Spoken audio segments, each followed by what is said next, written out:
ದೇವಸ್ಥಾನಕ್ಕೆ ಬಂದ ಸಂದರ್ಭದಲ್ಲಿ ಭಗವಂತನಲ್ಲಿ ಮೊದಲು ನಂಬಿಕೆಯನ್ನು ಇಟ್ಕೋಬೇಕು.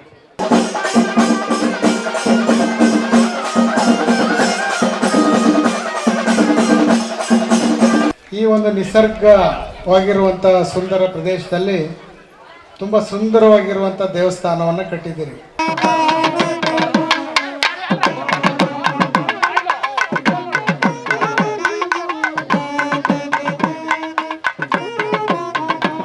ಈ ಸಮಾಜಕ್ಕೆ ಮುಕ್ತಿ ಸಿಕ್ಕಿದೆಯೋ ಇಲ್ವೋ ಅಂತ ಆ ದೇವರು ಬಂದು ಈ ಜನರ ಕಷ್ಟ ಸುಖಗಳನ್ನು ನಿವಾರಣೆ ಮಾಡ್ತಾ ಇದ್ರು.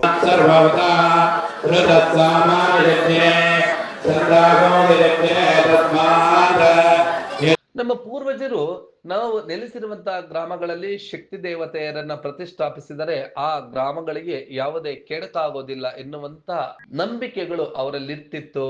ಅದಕ್ಕೆ ಪ್ರತಿಯಾಗಿ ಎಲ್ಲ ಗ್ರಾಮಗಳಲ್ಲೂ ಕೂಡ ಇಂದಿಗೂ ನಾವು ಶಕ್ತಿ ದೇವತೆಗಳನ್ನ ಊರಿನ ದ್ವಾರ ಬಾಗಿಲು, ಮಧ್ಯ ಬಾಗಿಲು ಅಥವಾ ಕೊನೆಯಲ್ಲಿ ಆ ಒಂದು ದೇವತೆಗಳನ್ನ ಪ್ರತಿಷ್ಠಾಪಿಸ್ತೇವೆ.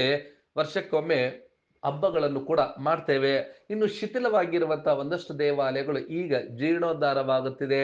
ಆನೇಕಲ್ ತಾಲೂಕಿನ ತಿಗಳಚೌಡದೇನಹಳ್ಳಿಯಲ್ಲಿ ಇರುವಂತಹ ಆರಂಭ ಜ್ಯೋತಿ ಪೂಜಮ್ಮ ದೇವಿಯ ದೇವಾಲಯ ಇದೀಗ ಜೀರ್ಣೋದ್ಧಾರವಾಗಿ ಅತ್ಯಂತ ಸುಂದರವಾಗಿ ದೇಗುಲ ನಿರ್ಮಾಣಗೊಂಡಿದೆ.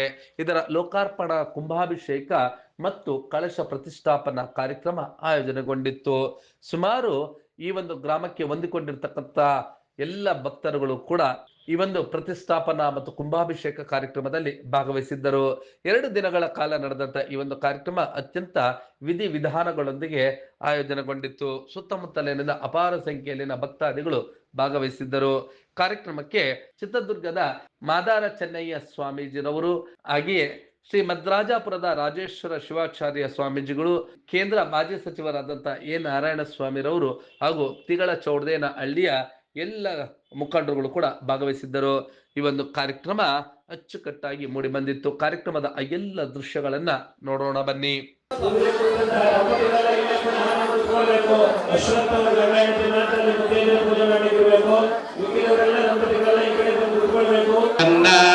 ಪುರಜಂಜಾತಮಗ್ರದ ತೇನ ದೇವ ಅಯಜಂದ ಸಾತ್ಯಾರಜ ಸರ್ವವತಾ ಋತತ್ಸಾಮಾಯಜ್ಞೆ ಚಂದ್ರಾಗೋದಿರಜ್ಞೆ ತಸ್ಮಾದ ಯದತ್ತಸ್ಮಾದನಾಯತ ಸ್ವಾಹ ಏಕೇಜೋ ಭಯಾದತ ಗಾವೋ ಯಜ್ಞೆ ತಸ್ಮಾದ ತಸ್ಮಾದ್ ಜಾತಾದಾಮಯ ಸ್ವಾಹ ಓಂ ಯತ್ಪುರುಷಂ ಯದ್ವ್ಯಾಹುಂ ಶ್ರೋತ್ರೋ ಅಜಾಯತ ಸ್ವಾಹ ಓಂ ನಾಭ್ಯಾಸೀದಂತರಿಕ್ಷಂ ಸಮವರ್ತತ ಪದ್ಭ್ಯಾಂಭೋ ಮೃತ್ಯುಜಶ್ರೋತ್ರ ಆದಿತ್ಯವರ್ಣಂ ನಮದಸ್ತು ಭಾರೆ ಸರ್ವಾಣಿ ರೂಪಾಣಿ ವಿಚಿತ್ಯ ಧೀರ ನಾಮಾನಿ ಕೃತ್ವಾ ಅಭಿವದನ್ಯದಾಸ್ತೆ ಸ್ವಾಹಾನಸ್ಸಜನ್ನೇ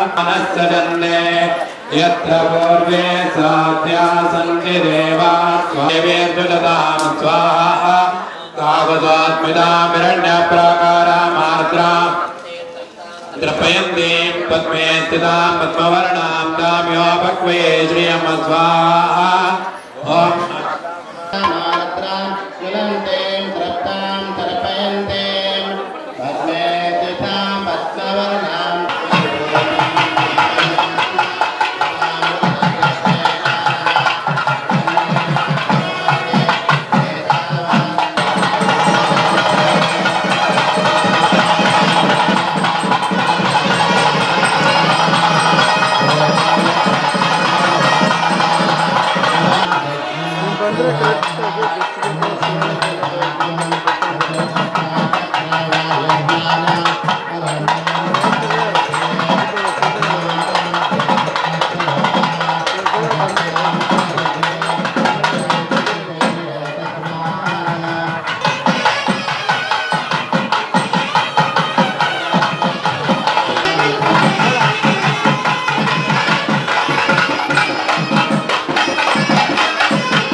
ತಿಗಳ ಚೌಡೇನಹಳ್ಳಿಯಲ್ಲಿರುವಂತಹ ಆರಂ ಜ್ಯೋತಿ ಪೂಜಮ್ಮ ದೇವಿಯ ದೇಗುಲ ಅತ್ಯಂತ ಸುಂದರವಾಗಿ ಮೂಡಿ ಬಂದಿದೆ.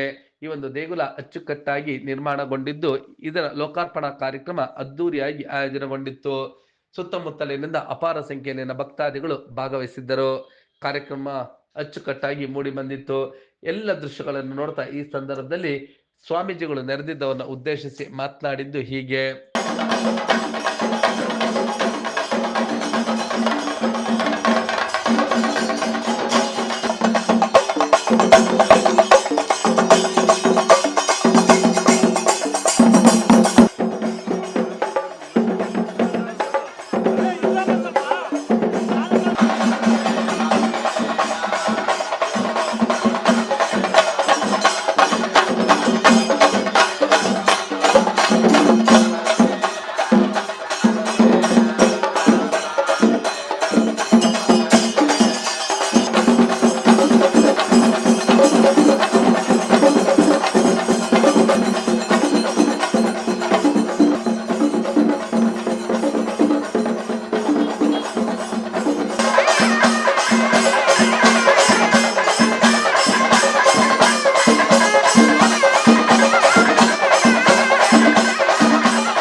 ಹರ ಹರ ನಮಃ ಪಾರ್ವತಿ ಪತಯೇ.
यज्ञस्य प्रायणं प्रतिष्ठा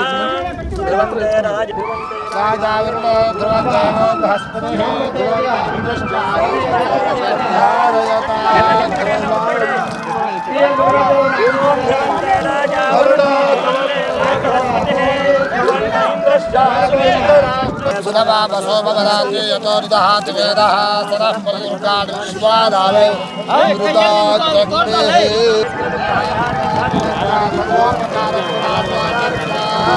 सर्वस्वरूपे सर्वेशे सर्वशक्तिधरे व्यस्तायो देवी दुर्गे देवी नमोस्तुते एतद्देवो रंसोन्नल्लोचनत्रयभूषणं आदोस्तुभारयता ध्रुवं अभिषेकमुहूर्तस्य मुहूर्तमस्ति फलतो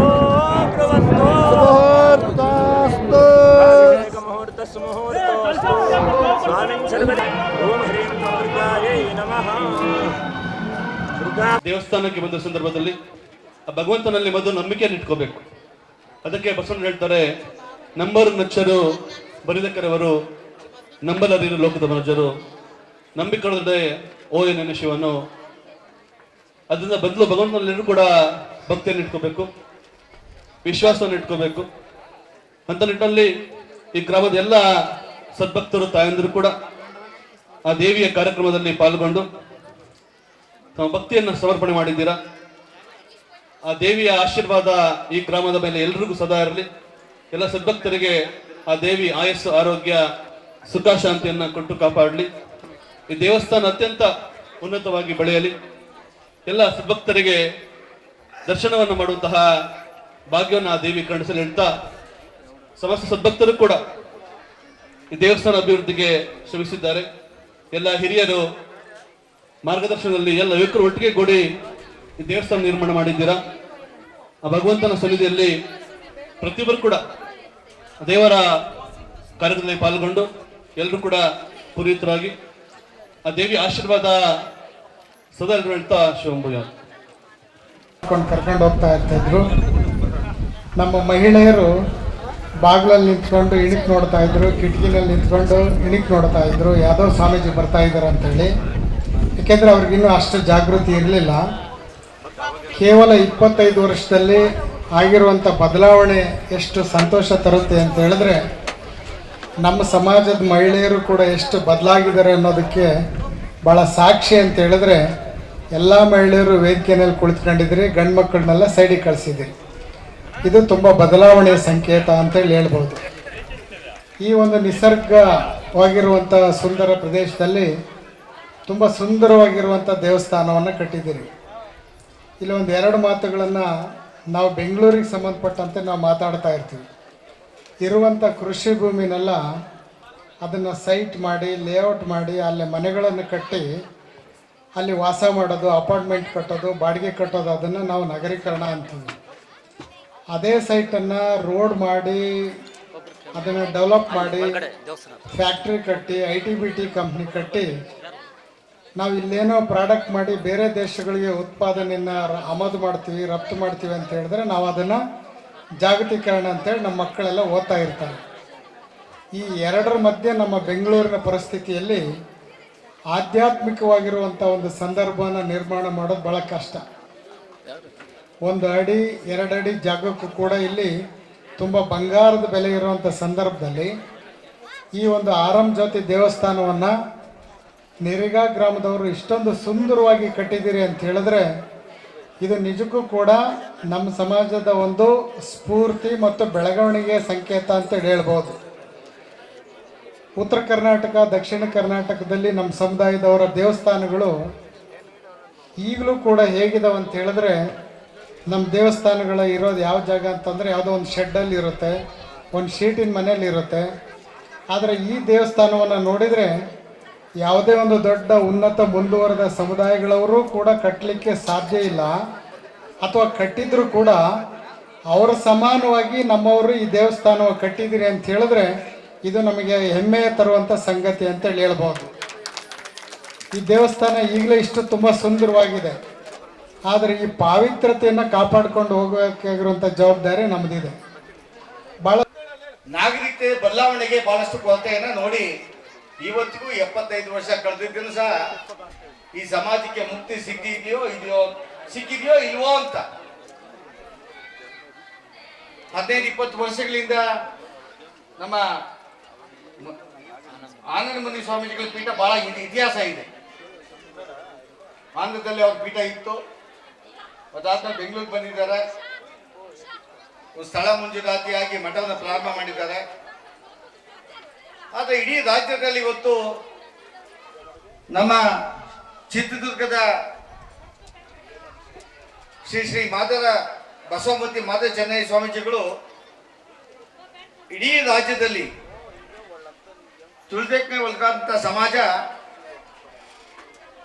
ಆ ಧಾರ್ಮಿಕ ಕಾರ್ಯಕ್ರಮಗಳಿರ್ಬೋದು, ಸಾಮಾಜಿಕ ಹಿನ್ನೆಲೆಯ ನೆಲೆಗಟ್ಟಿನ ಕಾರ್ಯಕ್ರಮಗಳಿರ್ಬೋದು, ಸಮಾಜದ ಕಾರ್ಯಕ್ರಮಗಳಿರ್ಬೋದು, ಎಲ್ಲ ಕಾರ್ಯಕ್ರಮ ಭಾಗವಹಿಸಿ ತಮ್ಮ ಸ್ವಂತಿಕೆಯನ್ನ, ತಮ್ಮ ಬದುಕಿನ ದಾರಿಯನ್ನ ಪ್ರತಿಯೊಬ್ಬರಿಗೂ ನೀಡ್ತಾ ಬರ್ತಾ ಇದ್ದಾರೆ. ಸಮಾಜದ ಸಂಘಟನೆಗೆ ಧಾರ್ಮಿಕತೆ ಮುಖಾಂತರ ಕುಟುಂಬದಲ್ಲಿ ಏನು ಪರಿವರ್ತನೆ ಆಗಬೇಕು, ಶೈಕ್ಷಣಿಕ ರಂಗದಲ್ಲಿ ಕ್ರಾಂತಿ ಆಗದೆ ಹೊರತು ನನ್ನ ಸಮಯ BBMP ಮೆಂಬರ್ ಸರ್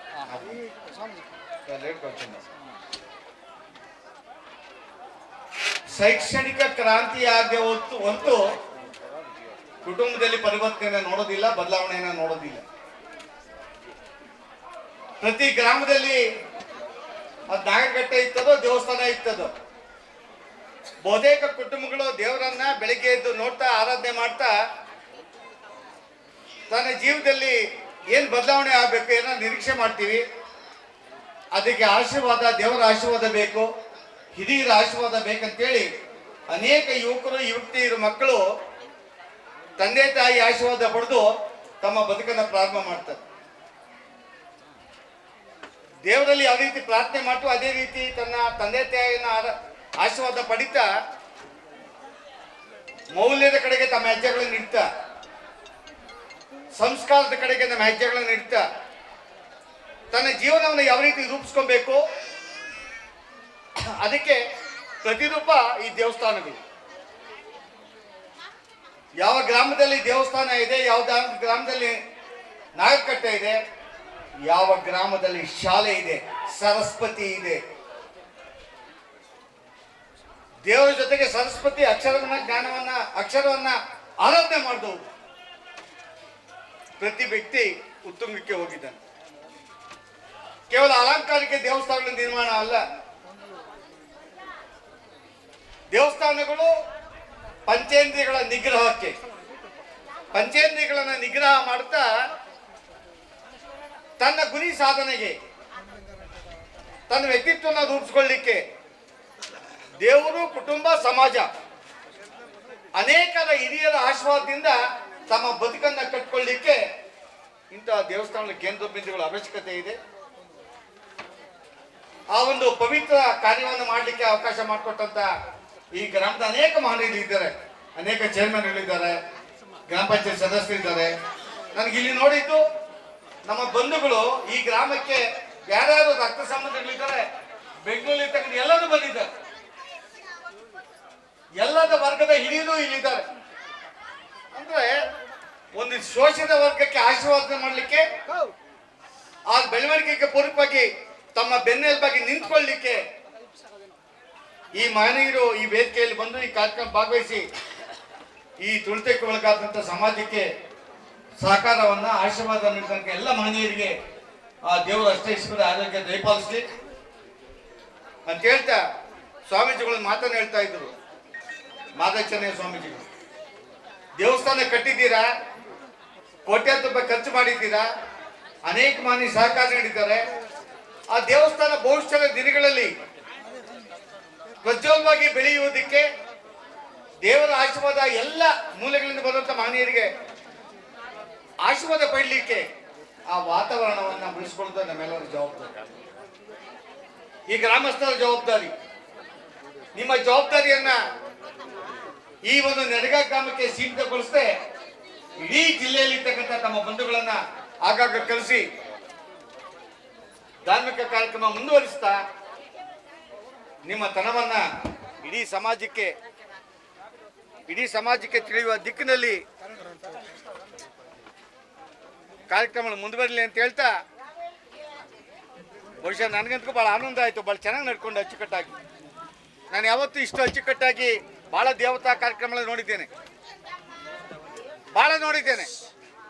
ಇಷ್ಟು ಅಚ್ಚುಕಟ್ಟಾಗಿ ಇಷ್ಟು ಬೃಹತ್ ಆಗವಾದಂಥ ಕಾರ್ಯಕ್ರಮ ಮಾಡಿರೋದು ಮೊಟ್ಟ ಮೊದಲಿಗೆ ನೆರಗದಲ್ಲಿ ನೋಡಿದ್ದೀನಿ. ನನಗೆ ಆಶ್ಚರ್ಯ. ಈ ಒಂದು ಶಕ್ತಿಪೀಠ ಇದ್ದಂಗೆ ಈ ಗ್ರಾಮದಲ್ಲಿ ಸುಮಾರು ಶುಕ್ರವಾರ ಮಂಗಳವಾರ ಬಂದರೆ ಇಲ್ಲಿ ದೇವಸ್ಥಾನದ ಹತ್ರ ಇಲ್ಲಿ ಇಂದಿನ ಅರ್ಚಕರು ಎಂ ಪೂಜಾರಪ್ಪ ಅಂತಿದ್ದರು. ಅವ್ರ ಮೇಲೆ ಮೈ ಮೇಲೆ ಆ ದೇವರು ಬಂದು ಈ ಜನರ ಕಷ್ಟ ಸುಖಗಳನ್ನು ನಿವಾರಣೆ ಮಾಡ್ತಾಯಿದ್ರು. ಎಷ್ಟೋ ಜನಗಳು ಬಂದು ಅವರು ಇಲ್ಲಿ ಕೈ ಮುಕ್ಕೊಂಡ್ರೆ ಸಾಕು, ಅವರು ಎಲ್ಲ ಕಷ್ಟ ಸುಖಗಳ ನಿವಾರಣೆ ಆಗಿ ಅವರು ಚೆನ್ನಾಗಾಗ್ತಾಯಿದ್ರು. ಅದೊಂದು ಪ್ರತೀತಿ ಇತ್ತು. ಆ ಕಾಲದಿಂದಲೂ ಇಲ್ಲಿ ನಡ್ಕೊಂಡು ಬಂದಿದೆ. ಅದೇ ರೀತಿ ಈ ದೇವಸ್ಥಾನಕ್ಕೆ ಪ್ರಧಾನ ಸಂಸ್ಥಾಪಕರು ನಮ್ಮ ಪೂಜಾರಿ ಮುನಿಯಪ್ಪನವರು. ಅವರೊಂದು ದೊಡ್ಡ ವೃಕ್ಷ ಇದ್ದಂಗೆ, ಅವೆಲ್ಲ ಗಿಡವಾಗಿ ಮರವಾಗಿ ಇಲ್ಲಿ ನಮ್ಮ ಎಲ್ಲರೂ ಅಣ್ಣ ತಮ್ಮಂದರೆ ಮಾವಂದರೆ ಇರೋದು. ಅತಿ ಹೆಚ್ಚಿನದಾಗಿ ನಮ್ಮ ಅರ್ಚಕರಾದಂಥ ಎಂ ಪೂಜಾರಪ್ಪ ಕುಟುಂಬದವರು, ಮತ್ತು ಟೈಲರ್ ಪೂಜಪ್ಪ ಆ ಕುಟುಂಬದವರು, ಎ ನರಸಿಂಹಯ್ಯನವರ ಕುಟುಂಬದವರು, ಮತ್ತು ನಮ್ಮ ನೆರಗ ಗ್ರಾಮ ಪಂಚಾಯಿತಿ ಮಾಜಿ ಸದಸ್ಯರಿದ್ದರು ಎನ್ ಮುನಿರಾಜು ಆ ಕುಟುಂಬದವರು. ಸರಿ, ಎಲ್ಲರೂ ಸೇರಿ ಈ ದೇವಸ್ಥಾನ ನಿರ್ಮಾಣ ಮಾಡಿದ್ರು. ನೆನೆಗುದಿಗೆ ಬಿದ್ದ ನಂತರ ಈಗ NP ನರಸಿಂಹಯ್ಯ ಅಂತ ಅವರು ಈ ಒಂದು ಮಾರ್ಗದರ್ಶನದಲ್ಲಿ ಎಲ್ಲರೂ ನಮ್ಮ ಗ್ರಾಮ ಪಂಚಾಯಿತಿಯ ಮಾಜಿ ಸದಸ್ಯರಾದ ಮುನ್ಸೋಮಣ್ಣವರು, ನಮ್ಮ ಎನ್ ಪೂಜಪ್ಪನವರು, ಮತ್ತು ನಮ್ಮ NK ನರಸಿಂಹಮೂರ್ತಿ ಅಂತಿದ್ರು ಅವರು, ಎಲ್ಲರ ಸಹಕಾರದಿಂದ ಈ ದಾನಿಗಳಾದ ನಮ್ಮ ನಾಗರಾಜಣ್ಣವರು ಸುಮಾರು ಇಲ್ಲಿ ಬಹಳಷ್ಟು ದಾನ ಮಾಡಿದ್ದಾರೆ ನಮ್ಮ ಈ ದೇವಸ್ಥಾನಕ್ಕೆ. ಮೊನ್ನೆ ಈ ಕುಂಭಾಭಿಷೇಕಕ್ಕೆ ಬಹಳಷ್ಟು ಧನ ಸಹಾಯ ಮಾಡಿದ್ರು ನಮ್ಮ ನಾಗರಾಜಣ್ಣವರು. ಅಂಥ ದಾನಿಗಳು ಬಹಳಷ್ಟು ಜನ ಇದ್ದಾರೆ. ಹೆಸರು ಹೇಳಿದರೆ ಬಹಳಷ್ಟು ಲಿಸ್ಟೇ ಇದೆ. ಎಲ್ಲರೂ ಇಲ್ಲಿ ಇದು ಮಾಡಿದ್ದಾರೆ. ಅವರಿಗೆ ಎಲ್ಲರಿಗೂ ಧನ್ಯವಾದಗಳನ್ನು ಅರ್ಪಿಸ್ತೇನೆ. ಈ ಒಂದು ಕಾರ್ಯಕ್ರಮವನ್ನು ಯಶಸ್ವಿ ಮಾಡಿಕೊಟ್ಟ ವಿಶೇಷವಾಗಿ ಈ ನೆರಗ ಗ್ರಾಮದ ಸುತ್ತಮುತ್ತಲಿನ ಭಕ್ತಾದಿಗಳಿಗೆ ಆ ತಾಯಿ ಪೂಜಮ್ಮ ದೇವಿ ಐಶ್ವರ್ಯವನ್ನು ಕೊಟ್ಟು ಅವರನ್ನು ಚೆನ್ನಾಗಿ ಮಾಡಲಿ ಅಂತ ನಾನು ಅವರ ಆಶೀರ್ವಾದ ಮಾಡ್ತಾಯಿದ್ದೀನಿ. ಅರುಣ್ಜ್ಯೋತಿ ಪೂಜಮ್ಮ ದೇವಾಲಯ ಪ್ರತಿಷ್ಠಾಪನೆ ಈ ದಿನ ಭಾಳ ವರ್ಷಗಳಿಂದ ನಾನು 2005ನೇ SP ಜಿಲ್ಲಾ ಪಂಚಾಯಿತಿ ಮೆಂಬರು ಮಾಡಬೇಕು ಅಂಥೇಳಿ ಈ ಭಾಗದ ಜನ ಬಂದಾಗ ಮೊಟ್ಟ ಮೊದಲನಾಗಿ ಈ ದೇವಾಲಯ ಕರ್ಕೊಂಬಂದಾಗ ಆಯಮ್ಮನ ಶಕ್ತಿ ಭಾಳ ಇದೆ. ಚಿಕ್ಕದಾಗಿ ಗುಡಿ ಇತ್ತು. ಆವಾಗ ನರಸಿಂಹ ಇವರೆಲ್ಲರೂ ಇದ್ದರು. ಇವರೆಲ್ಲರ ಜೊತೆ ಕರ್ಕೊಂಬಂದು ಈ ದೇವಸ್ಥಾನ ಏನಾದರೂ ಮಾಡಿ ಅಭಿವೃದ್ಧಿ ಮಾಡಬೇಕು ಅಂಥೇಳಿ ಎಲ್ಲ ಸಂಕಲ್ಪ ಮಾಡಿಕೊಂಡ್ರು. ಊರಿನ ಜನ ಎಲ್ಲರೂ, ಒಬ್ಬರೇ ಅಂತಲ್ಲ, ಎಲ್ಲರೂ ಕೂಡ ಎಲ್ಲಿ ಸಮಾಜದ ಇರ್ಬೋದು, ಎಲ್ಲ ಸಮಾಜದವರು ಕೂಡ ಒಗ್ಗೂಡಿಸಿ ಈ ಕಾರ್ಯಕ್ರಮ ನೆರವೇರಿಸಬೇಕು, ದೇವಾಲಯ ಕಟ್ಟಬೇಕು ಅಂಥೇಳಿ ಒಂದು ಪ್ರತಿಜ್ಞೆಯನ್ನು ಮಾಡಿದರು. ಅದೇ ರೀತಿ ಭಾಳ ಕಷ್ಟಪಟ್ಟು ಈ ಗ್ರಾಮದ ಏನಿದ್ದಾರೆ, ಈ ಗ್ರಾಮದಲ್ಲಿ ನಮ್ಮ ಕಾರ್ಯಕರ್ತರು ಏನಿದ್ದಾರೆ, ಇವರೆಲ್ಲರೂ ಕೂಡ ಭಾಳ ಶ್ರಮವಹಿಸಿ ಈ ದೇವಸ್ಥಾನವನ್ನು ಕಟ್ಟಿ ನಾನು ಅಂದ್ಕೊಂಡಿರಲಿಲ್ಲ. ನಾನು ಕೂಡ KGF ಅಲ್ಲಿ ಕೂಡ ಸಮಾಜ ಸೇವೆ ಮಾಡಿದ್ದೀನಿ. ಇಲ್ಲಿ ಇಡೀ ಆನೇಕಲ್ ತಾಲೂಕಲ್ಲಿ ಕೂಡ ನಾನು ಸಮಾಜ ಸೇವೆ ಮಾಡ್ಕೊಂಬಂದಿದ್ದೀನಿ. ಆ ಸಂದರ್ಭದಲ್ಲಿ ಹಳೆ ದೇವಸ್ಥಾನ ಇದ್ದಾಗ ಅಲ್ಲಿ ಒಂದು ಪೂಜೆ ಮಾಡಿಸಿ ಸಂಕಲ್ಪ ಮಾಡ್ಕೊಂಡ್ವಿ. ಅದ ನಂತರ ನಮಗೆ ಆ ಭಗವಂತ ಎಮ್ಮ ಆಶೀರ್ವಾದ ನಮ್ಮ ಮೇಲೆ ಇತ್ತು, ಇವರೆಲ್ಲರ ಆಶೀರ್ವಾದ ನಮ್ಮ ಮೇಲೆ ಇತ್ತು. ನಮ್ಮ ಶ್ರೀಮತಿಯವ್ರನ್ನ ಸುಜಾತ ನಾಗರಾಜ್ ಅಂಥೇಳಿ ಅವ್ರನ್ನ ಅತ್ಯಧಿಕ ಮತಗಳಿಂದ ಗೆಲ್ಲಿಸಿ ಕೊಟ್ಟಂಥ ಉದಾಹರಣೆಗಳು ನಮ್ಮ ದೇವಿ ಪೂಜಮ್ಮ ದೇವಿದು ಆಶೀರ್ವಾದ ನಮ್ಮ ಮೇಲೆ ಇದೆ.